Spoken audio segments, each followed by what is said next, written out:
నమస్తే. శ్రీ మాత్రే నమః. శ్రీ గురుభ్యో నమః. ఖగోళ శాస్త్రంలో రాసులకు, గ్రహాలకు విశేషమైన అవినాభావ సంబంధం ఉంది. గ్రహాల యొక్క చలనము, సంయోగము ఈ వీటి వల్ల ఈ రాసుల మీద ప్రభావంతో పాటు మనుషుల మీద ప్రభావము మనం ఎప్పుడూ చర్చించుకుంటున్నట్టుగా ఎప్పటికప్పుడు మార్పులు జరుగుతూ ఉంటాయి. ఒక గ్రహంతో ఇంకో గ్రహం కలవడము, ఆ గ్రహాల కలయిక, పాపగ్రహాలు, మంచి గ్రహాలు అంటే శుభగ్రహాలు, ఇలా వాటి యొక్క కలయిక వల్ల, సంయోగం వల్ల, మిశ్రమం వల్ల కూడా మనుషుల జీవితాల్లోనూ, రంగాల్లోనూ కూడా అంటే వారు పనిచేసే వృత్తుల్లోనూ, ఆరోగ్యం మీద, వ్యక్తిగతంగాను ఇలా ప్రతి దాని మీద మనకి ప్రభావాల్ని చూపుతూ ఉంటుంది. అయితే ఈ ఖగోళంలో ఈ రాసులతో పాటు ఈ గ్రహాలు కూడా కొన్ని కొన్ని మనకి రాజయోగాలు, మహారాజయోగాలు, తర్వాత ఇట్లాంటివి అంటే గజకేసరి యోగాలు, ఇలాంటి యోగాలను కలిగిస్తూ ఉంటాయి. అయితే ఈ యోగాలు కలగడం వెనకాల చాలా అర్థం ఉంటుంది. అంటే మహారాజ యోగాలు, ఈ రాజయోగాలు కలగడానికి గత జన్మ యొక్క కర్మ మీద కూడా ఆధారపడి ఉంటుంది. ఆ వ్యక్తి గత జన్మలో ఎటువంటి దోషాలు చేశాడు, ఎటువంటి పాపాలను తీసుకుంటున్నాడు, అంటే మనకి కొన్ని పాపాలుగా పాపాలు, శాపాలుని మనం తెలిసిందే కదా. అంటే కొన్ని కొన్ని శాపాల వల్ల, కొందరి శాపాల వల్ల, మనం చేసిన కొన్ని పాప కర్మల వల్ల ఈ రాజయోగాలు అనేవి ఏర్పడుతుంటాయి. అయితే ఈ రాజయోగాలను కలిగించడానికి కూడా ఆ వ్యక్తి ఏ రాశిలో జన్మిస్తున్నాడు, ఏ నక్షత్రంలో జన్మిస్తున్నాడు, ఏ లగ్నంలో జన్మిస్తున్నాడు అనే వాటిని బట్టి ఈ రాజయోగాలని వస్తాయన్నమాట. చాలా మంది అనుకుంటూ ఉంటారు, మాకు ఏ రాజయోగాలు కలగట్లేదు, మాకు ఏవి మంచి జరగట్లేదు అని చాలా మంది బాధపడుతూ ఉంటారు. అయితే మనకి కొన్ని కొన్ని అంటే గత జన్మలో చేసిన పాపాలు, దోషాలు, శాపాల వల్ల కొంత కర్మను ఈ జన్మలో కూడా మనం అనుభవించాలి. అది తెలుసుకుని అనుభవిస్తుంటే తొందరగా తగ్గిపోతూ ఉంటుంది. ఇంకా ఎక్కువగా చేసుకుంటూ పోతుంటే ఈ రాజయోగాలు, మహాయోగాలు మన దాకా వచ్చే పరిస్థితి అయితే కనపడదు. కాబట్టి ప్రతి ఒక్కరూ జాగ్రత్తతో, చెప్పిన పరిహారాలతో మీ మీ యొక్క గ్రహస్థితిని మార్చుకోండి. నేను అన్ని వివరంగా చెప్తాను. అర్థం కాకపోతే 1-2 సార్లు చూసి దాన్ని నోట్ చేసుకుని నిదానంగా చెప్తాను. నోట్ చేసుకుని ఆ ప్రయత్నం అంటే తగ్గించుకునే ప్రయత్నాన్ని తప్పనిసరిగా చేయండి.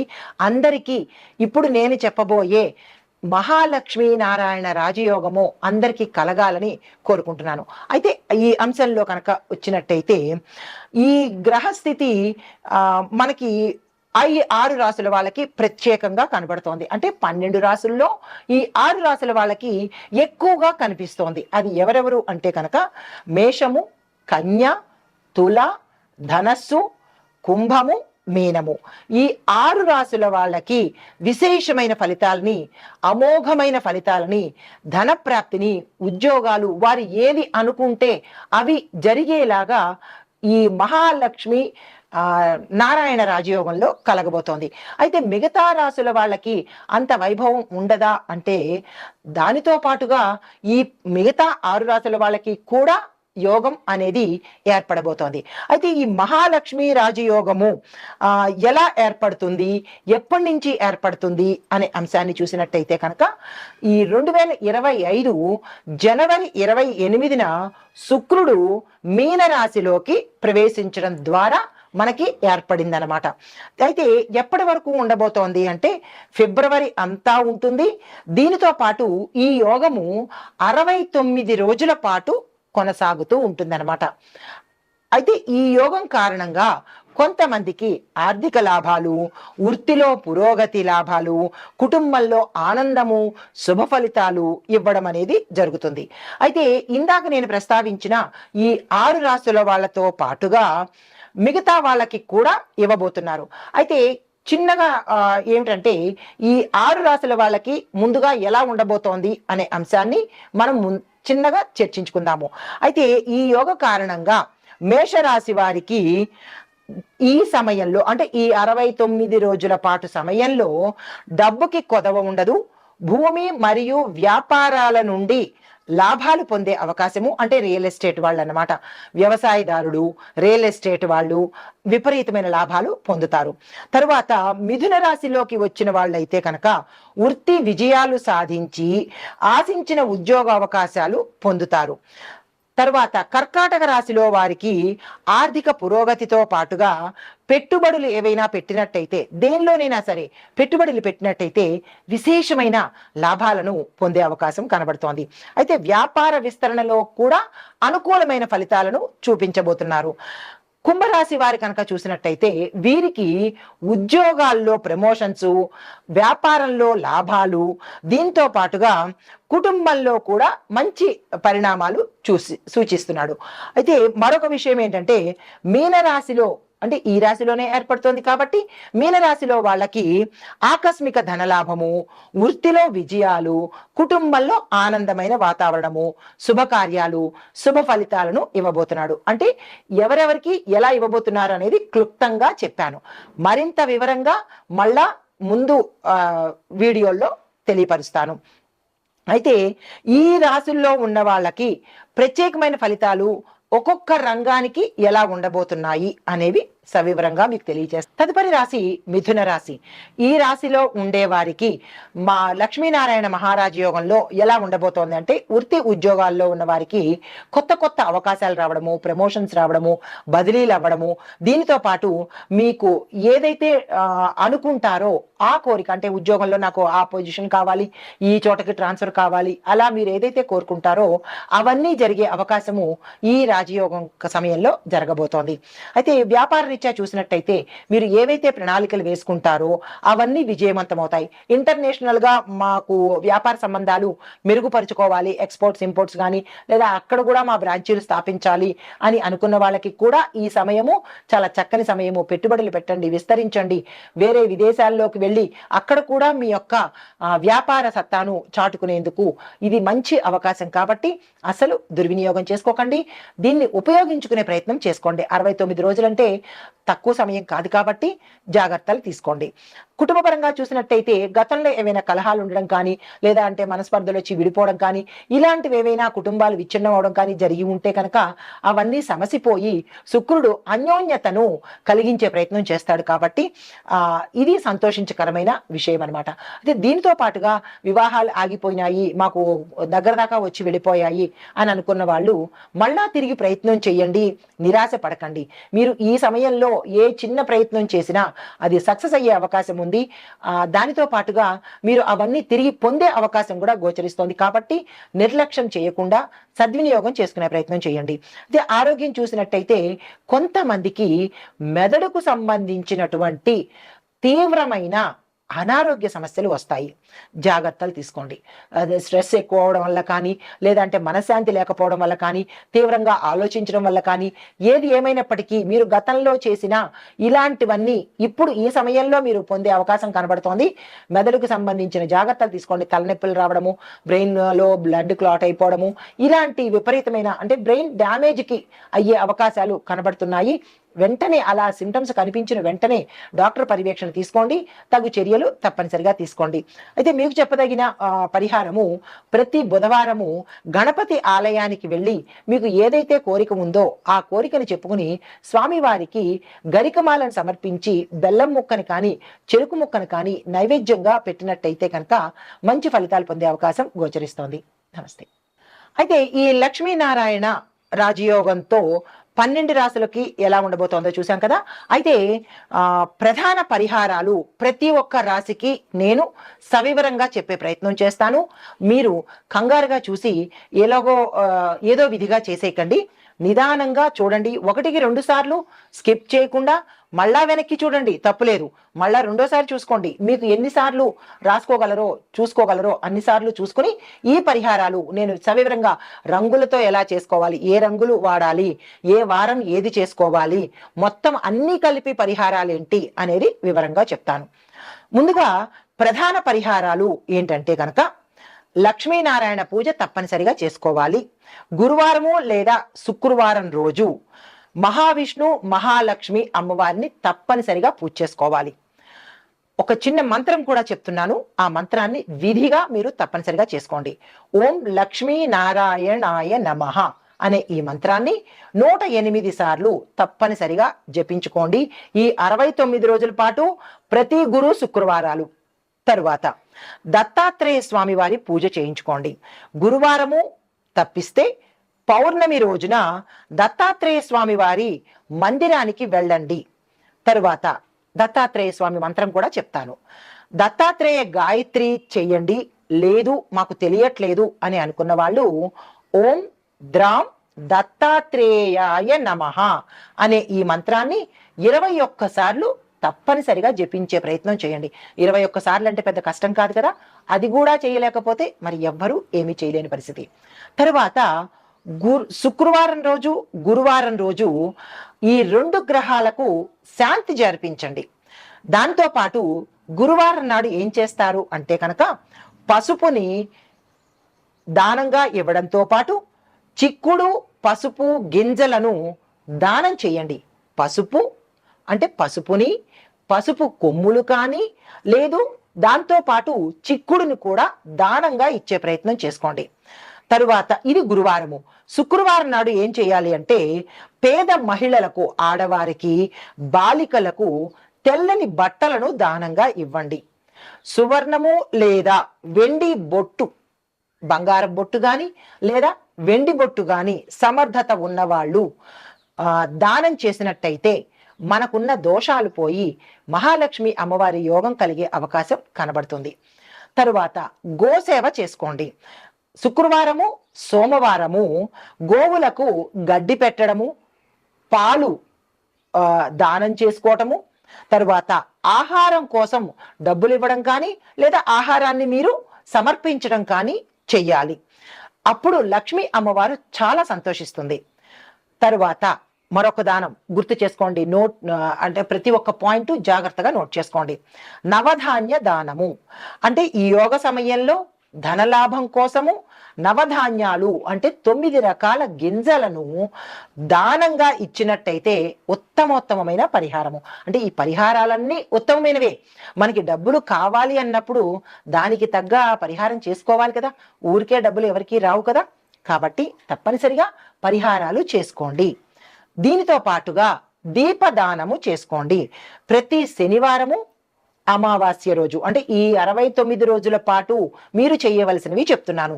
ప్రతి శనివారము ప్రతి అమావాస్య రోజు తిలలు అంటే నల్ల నువ్వులను దీపం వెలిగించి ఆ దీపాన్ని దానంగా ఇవ్వండి.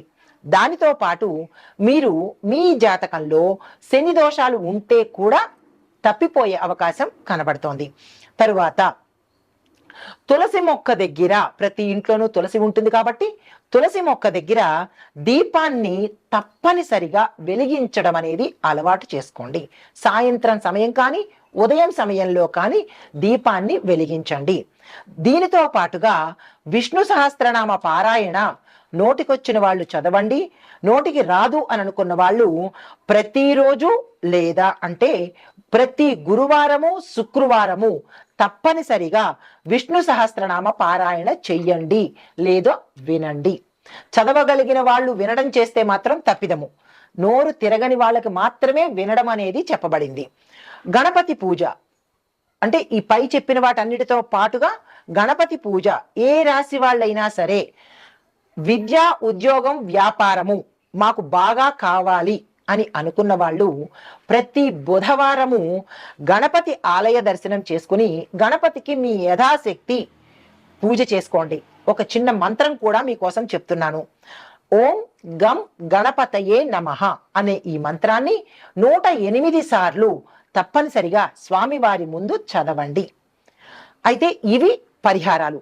తరువాత రంగుల ఆధారంగా చెప్పబడిన పరిహారాలు. తెలుపు, పసుపు, బంగారు రంగు వస్త్రాలను తప్పనిసరిగా ఈ 69 రోజుల పాటు ధరించండి. ఆర్థిక సౌభాగ్యము వస్తుంది. అంటే డబ్బు విచ్చలవిడిగా ఎక్కువగా వచ్చే అవకాశము. ఈ వస్త్రాలు ఎవరికి ఇష్టము అంటే మహాలక్ష్మి అమ్మవారికి, నారాయణమూర్తికి ఇష్టం కాబట్టి తప్పనిసరిగా ఈ రంగు వస్త్రాలను ధరించే ప్రయత్నం చేసుకోండి. తరువాత కృష్ణ నీలము అంటాము. అంటే నలుపు రంగు నీలం రంగుకి దూరంగా ఉండే ప్రయత్నం చేయండి. సాధ్యమైనంత వరకు ఈ 2 రంగులు దూరం పెట్టండి. ఆర్థిక నష్టాలను తెచ్చిపెడుతుంది. నలుపు రంగు బాగుంటుంది, నేను చాలా తెల్లగా అందంగా కనబడతాను అని అనుకుంటే డబ్బు వద్దు అనుకోండి. లేదు డబ్బు కావాలి అని అనుకుంటే ఇది వద్దు అనుకోండి. అది మీ ఇష్టము. అయితే గులాబీ ఆకుపచ్చ రంగులు మాత్రము అనుకూలమైన ఫలితాలు కావాలి అని అనుకున్న వాళ్ళు శుక్రవారము బుధవారం రోజు చాలా జాగ్రత్తగా గుర్తుపెట్టుకోండి. 1కి 2 సార్లు రాసుకునే ప్రయత్నం చేయండి. గులాబీ ఆకుపచ్చ రంగులు బుధ శుక్రవారం నాడు, ఆకుపచ్చ రంగు బుధవారము, గులాబీ రంగు శుక్రవారము ధరించి కనుక మీరు ఏ ప్రయత్నం చేసినా, ఎక్కడికి వెళ్ళినా, ఏ నిర్ణయం తీసుకున్నా చక్కని ఫలితాలను అన్నీ కలిపిన ఆర్థికపరమైన ఫలితాలను పొందే అవకాశం కనబడుతోంది. ఇవి చాలా కష్టపడి మీకోసం తీసుకున్నాను. అయితే ఇవి రంగులకి సంబంధించిన పరిహారాలు. తరువాత గ్రహాలు శాంతి చేయించాలి కదా. గ్రహాలకి ఎలాంటి శాంతి అంటే గురువారం నాడు గురుగ్రహ శాంతి. దానికి ఏం చెయ్యాలి అంటే కనుక పసుపు బ్రాహ్మణులకు దానం ఇచ్చుకోండి. బృహస్పతి మంత్రం చెప్తాను, అంటే బుధుడికి అంటే గురుకు సంబంధించినటువంటి మంత్రం చెప్తాను, తప్పనిసరిగా రాసుకునే ప్రయత్నం చేయండి. ఓం గుం గురవే నమః అనే ఈ మంత్రాన్ని 108 సార్లు తప్పనిసరిగా చదవవలసినదే. ఇందులో నో డిస్కౌంట్. అయితే ఈ అంటే ఎద్దులకు, ఆవులకు, లేదా అంటే మీ ఇంటి ముందు ఉన్న పశుపక్షాదులకు ఆహారాన్ని పెట్టండి, లేదా ధాన్యాన్ని ఇవ్వండి. ఇలా చేయడం వల్ల ఉత్తమమైన ఫలితాలు పొందుతారు. ఇది గురుగ్రహానికి సంబంధించి. తరువాత శుక్రగ్రహానికి సంబంధించినటువంటి పరిహారము గోసేవ తప్పనిసరిగా చేయండి. గోధూళి సమయాన్ని గౌరవించడం నేర్చుకోండి. అంటే ఆ సమయంలో ధూపదీపాలు పెట్టుకోవడము, ఇల్లుని శుభ్రంగా ఉంచుకోవడము, హారత్ అంటే అగరబత్తి వెలిగించడం, యథాశక్తి కర్పూరం వెలిగించడము, ఇలా మీ ఏదైతే మీకు అందుబాటులో ఉంటుందో అది తప్పనిసరిగా చేసుకోండి. గోధూళి సమయం అంటే మనకి సంధ్యా సమయము, ప్రదోష కాలము. ఈ సమయాన్ని కొంత సమయమైనా సరే దేవధ్యానంలో గడిపే ప్రయత్నం చేసుకోండి. తరువాత వెండి ఆభరణాలు ఎక్కువగా ధరించటం వల్ల శుక్రుడు యొక్క శక్తిని పెంచుకునే అవకాశం కనబడుతుంది.